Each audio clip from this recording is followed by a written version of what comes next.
All right, so I waited several weeks before I could get fittings to try to make this minifinaldrives.com part work with my IHI 45NX. The problem, as I went over in a different video, is that you can't bend these hoses to get into these ports straight.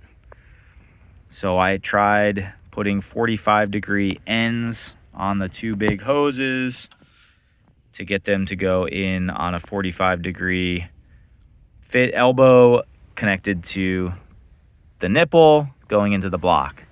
Works great with the two drive hoses, forward and reverse. However, the case drain line, there's no configuration that I've been able to get this to have enough room to screw it into this nipple.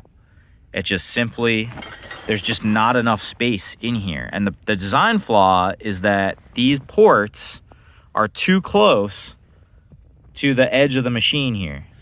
The distance between this port and the back of the machine is less than on the OEM part.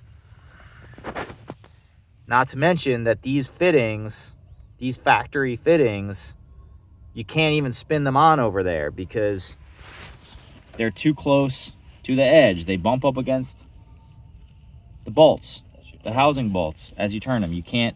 So even if I had the original manufacturer part, this fitting here, even if I had that, which is like some weird 22-degree nipple, I would not be able to connect these hoses to this final drive. So I'm at a loss here. You know, minifinaldrives.com says they've sold this part to plenty of IHI 45NX owners and have never had a problem. But the physics of this are, the geometry here is not possible.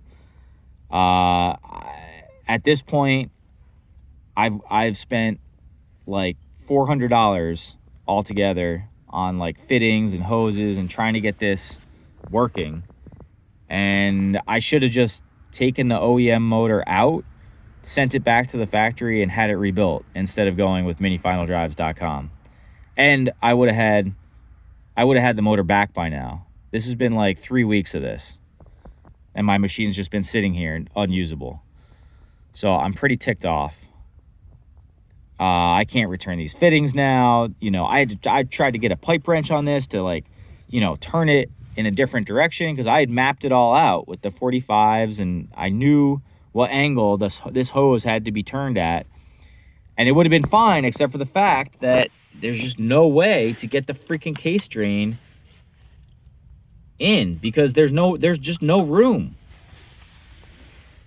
So I'm ticked off. I don't, you know, at this point, I might just take the original motor and send it out for like a $5,000 rebuild because this $2,600 minifinaldrives.com part cost me 3 weeks and then a huge headache, and I'm not at all happy. I'm not at all happy. This is like ridiculous.